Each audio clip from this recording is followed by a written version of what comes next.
औज़ु बिल्लाहि मिनश्शैतानिर्रजीम बिस्मिल्लाहिर्रहमानिर्रहीम अल्लाहुम्मा सल्लि अला मुहम्मदिन व अला आलि मुहम्मदिन कमा सल्लैता अला इब्राहीम व अला आलि इब्राहीम इन्नका हमीदुम मजीद अल्लाहुम्मा बारिक अला मुहम्मदिन व अला आलि मुहम्मदिन कमा बारकता अला इब्राहीम व अला आलि इब्राहीम इन्नका हमीदुम मजीद।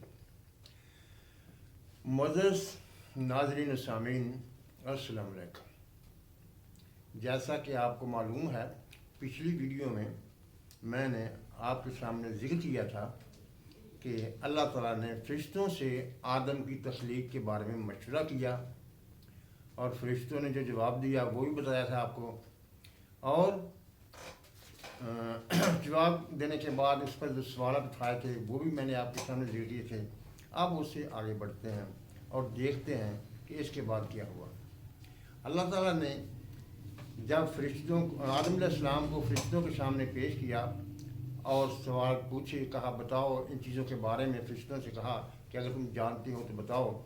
उन्होंने इनकार कर दिया, कहा हमें इल्म नहीं है, अल्लाह ताला हम वही जानते हैं जो कि तूने हमें बताया है।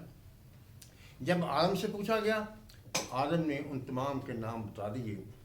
इस तरह आदम की फजीलत फ़रिश्तों पर ज़ाहिर हो गई और अल्लाह ताला ने फ़रिश्तों को हुक्म दिया, या फ़रिश्तों तुम आदम की अफजलियत को तस्लीम करते हुए आदम के सामने सजदा रेज़ हो जाओ। सब फ़रिश्तों ने सजदा किया सिवाय इब्लीस के। वो सजदा ना करते हुए मरदूद हो गया। इसमें एक बात और भी आती है, लेकिन उस बात को हम बुजुर्गान दीन के लिए छोड़ते हैं, साहब तहक़ीक़ लोगों के लिए छोड़ते हैं। कुछ लोग कहते हैं कि वो 8 फ़रिश्ते जो कि हामिलीन अर्श हैं उन्होंने सजदा नहीं किया था। अल्लाह बेहतर जानता है या साहब तहक़ीक़ लोग जानते हैं, हम इसको छोड़कर आगे बढ़ते हैं। जब फिर आदम अलैहिस्सलाम और अम्मा हवा की फजीलत साबित हो गई तो अल्लाह ताला ने आदम अलैहिस्सलाम से कहा उस्कुन अंता व ज़ौजुकल जन्ना, कि तुम और तुम्हारी बीवी जन्नत में रहो और खाओ पियो जो तुम्हारा दिल चाहे और जन्नत की मुअत्तर खुशबूदार हवाओं में सुकून और आराम से रहो। लेकिन जहाँ पर एक और सवाल पैदा होता है जिससे समझना भी बहुत ज़रूरी है। वो सवाल क्या है? वो ये है कि जब आदम अलैहिस्सलाम और अम्मा हवा को जन्नत में भेजा गया तो वो जन्नत में कितने साल रहे? क्योंकि ये तो हमें भी मालूम है, आपको भी मालूम है कि हज़रत आदम अलैहिस्सलाम और हज़रत अम्मा हवा को जन्नत में से निकलना पड़ा था। रवायात मुख्तलिफ हैं। एक रवायत कहती है कि वो जन्नत में 40 साल रहे और दूसरी रवायत कहती है कि वो 60 साल रहे। चलो 40 साल तक दोनों रवायात मुत्तफ़िक़ हैं, हम यही समझ लेते हैं कि वे दोनों 40 साल तक जन्नत में रहे। ज़ाहिर है अगर वो जन्नत में रहे तो वो खाते पीते भी होंगे। अरे खाते पीते भी होंगे तो क्या उनको पेशाब खाने की हालत होती थी या नहीं होती थी?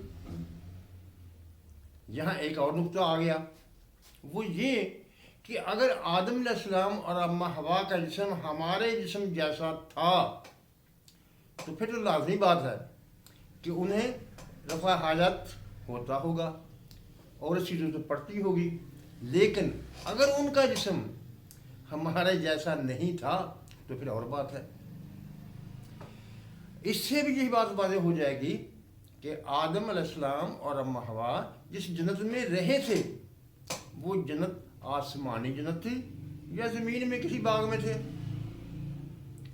देखना यही है क्या सूरत हाल थी जब अल्लाह ताला ने आदम के जिस्म में अपनी रूह फूंकी और उनको जन्नत में भेज दिया। इससे ज़ाहिर ये होता है कि उनका जिस्म ये हमारे वाला जिस्म नहीं था और उनकी खुराक भी हमारे वाली नहीं थी। उस जन्नत की खुराक थी जो वो खाते थे और वो जिस्म था जो उनको अल्लाह ताला ने उनकी तख्लीक में दिया था। ये वाला हमारा जिस्म नहीं था। अब ये सवाल रहा फिर ये हमारा वाला जिस्म कैसे हुआ या उनको जन्नत में से क्यों निकाला गया? जब उनसे गलती हुई और उन्होंने हुक्म अदूली कर ली तो अल्लाह ताला ने पूछा, ए आदम क्या मैंने तुमसे नहीं कहा था कि इस दरख्त के करीब न जाना? तो आदम अलैहिस्सलाम ने फौरी तौर पर बग़ैर किसी हिचकिचाहट के یہ بات تسلیم کی اور کہا ربنا ظلمنا انفسنا وَإِن لَّمْ تَغْفِرْ لَنَا وَتَرْحَمْنَا لَنَكُونَنَّ مِنَ الْخَاسِرِينَ۔ اے اللہ تعالیٰ، جب مجھ سے ظلم ہو گیا ہے، میں اس پر تجھ سے اپنے گناہ کا اعتراف کرتے ہوئے معافی مانگتا ہوں۔ اللہ تعالیٰ نے معاف کر دیا۔ فَتَلَقَّىٰ آدَمُ مِن رَّبِّهِ كَلِمَاتٍ فَتَابَ عَلَيْهِ إِنَّهُ هُوَ الْغَفُورُ الرَّحِيمُ۔ ثابت ہو گیا کہ اللہ تعالیٰ نے آدم علیہ السلام کو معاف کر دیا۔ لیکن یہ ظاہر ہے ایک جرم کی دو سزائیں نہیں ہوتی۔ اگر معاف کر دیا گیا تھا تو جنت میں سے کیوں نکالا گیا؟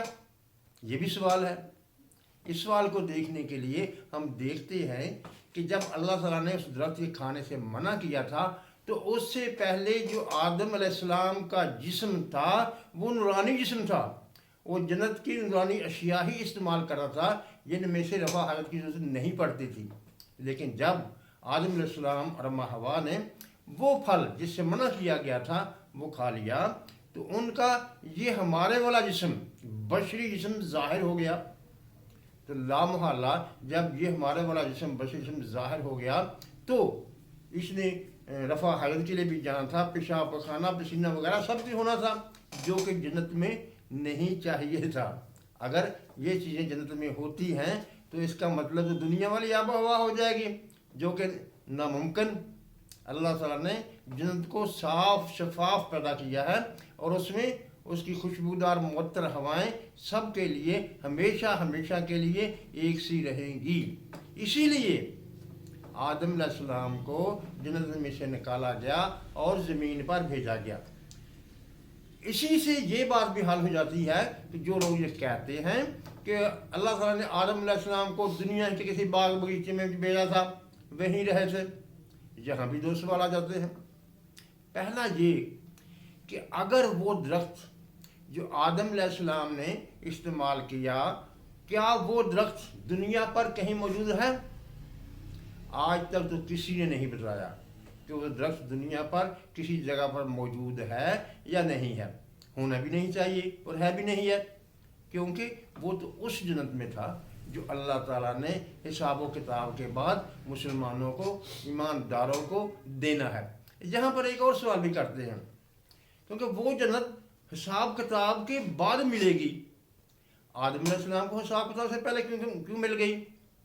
بھائی بات یاد رکھنے کی یہ ہے کہ وہ آدم علیہ السلام کو صرف اس کی تکریم کے لیے جو اسے فرشتوں پر حاصل ہوئی تھی، اس کے جواب میں اللہ تعالیٰ نے آدم علیہ السلام اور اماں حوا کو جنت میں رکھا تھا۔ آخر میں وہی بات، اگر آپ چاہتے ہیں کہ آپ مجھ سے جڑے رہیں تو میرے یوٹیوب چینل تفہیم ہدا کو سبسکرائب کر لیں تاکہ آپ آنے والی ویڈیو کو بھی دیکھ سکیں۔ خدا حافظ۔